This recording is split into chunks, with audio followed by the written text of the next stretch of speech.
ഈശംസിഹായ്ക്ക് സ്തുതിയായിരിക്കട്ടെ. വിശുദ്ധ യോഹന്നാൻ അറിയിച്ച സുവിശേഷം അതിൻ്റെ 14-ാമത്തെ അധ്യായം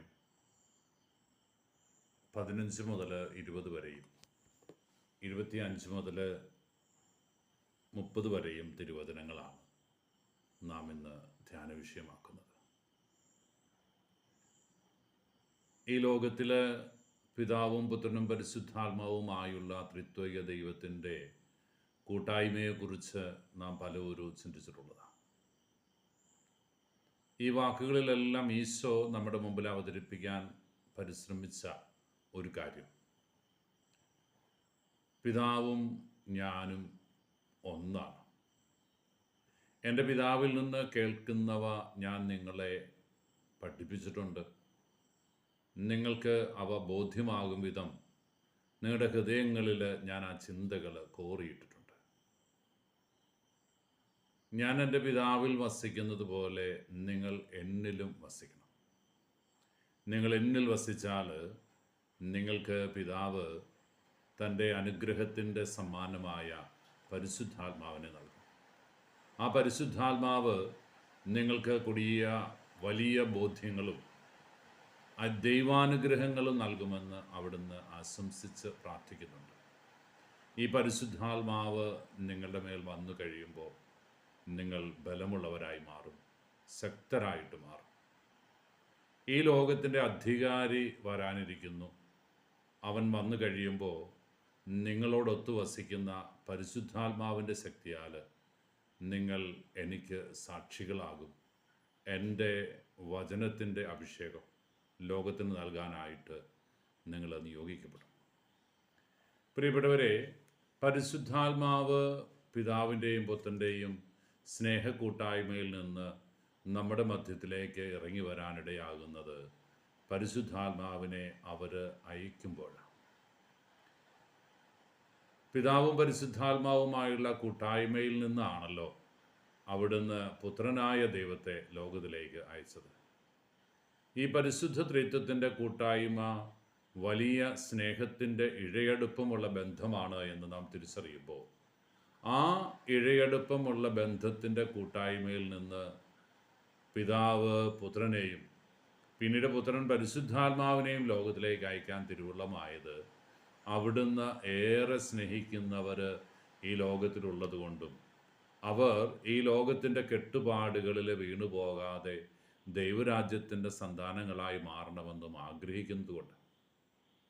പിതാവ് ഈ ലോകത്തെ അധികമായി സ്നേഹിച്ചതുകൊണ്ട് ഈ സ്നേഹക്കൂട്ടായ്മയുടെ കെട്ടുകളെല്ലാം ബന്ധനങ്ങളുമെല്ലാം വിട്ടുവിപ്പിച്ച് അതിൽ നിന്ന് യേശുനാഥനെ ലോകത്തിലേക്ക് അയക്കുന്നു.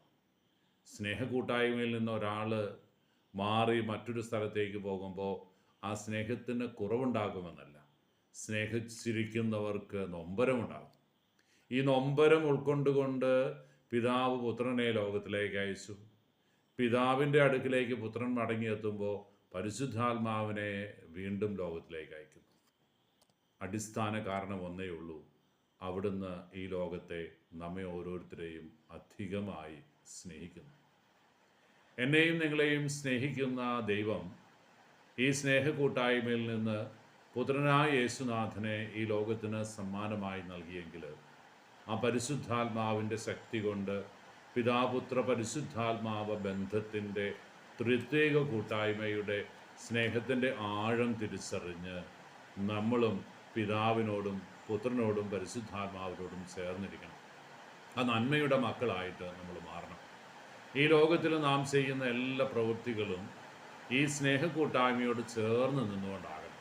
ഈ സ്നേഹക്കൂട്ടായ്മയെ കൂടുതൽ പ്രോജ്വലിപ്പിക്കുന്നതായിട്ട് മാറണം.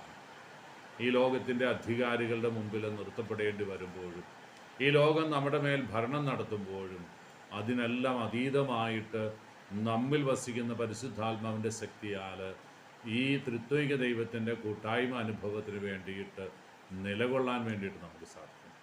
ഈ വലിയ ബോധ്യം നമ്മുടെ ഹൃദയത്തിൽ സ്വീകരിച്ച് മുന്നോട്ട് പോകാൻ നമുക്ക് ആഗ്രഹിക്കാം. പ്രിയപ്പെട്ടവരെ, ജീവിതത്തിൻ്റെ ഓരോ വിനാഴികയിലും ആ ത്രിത്വക ദൈവത്തിൻ്റെ കൂട്ടായ്മയാണ് നമ്മുടെ മാതൃക. ആ ത്രിത്വക ദൈവ കൂട്ടായ്മയുടെ സ്നേഹത്തിൻ്റെ ഇഴവിടാത്ത ഇഴയെടുപ്പമുള്ള ബന്ധം, ഏറെ ഹൃദ്യമായ ആ ഒരു അനുഭവത്തിലേക്ക് നമ്മളും ചേർന്നിരിക്കുമ്പോൾ നമ്മൾ മറ്റൊന്നാണ് എന്ന് ചിന്തിക്കാൻ വേണ്ടിയിട്ട് നമുക്ക് സാധിക്കില്ല. പിതാവേ, അങ്ങ് ഞങ്ങൾക്ക് അങ്ങയെ വെളിപ്പെടുത്തി തരാൻ ആഗ്രഹിക്കുന്നു എന്ന് യൂദാസ് തദേവൂസ് ചോദിക്കുന്ന ഒരു ചോദ്യമുണ്ടല്ലോ. ഈ ചോദ്യം നമുക്ക് ഹൃദയങ്ങളിൽ വീണ്ടും വീണ്ടും ചോദിച്ചുകൊണ്ടിരിക്കാം.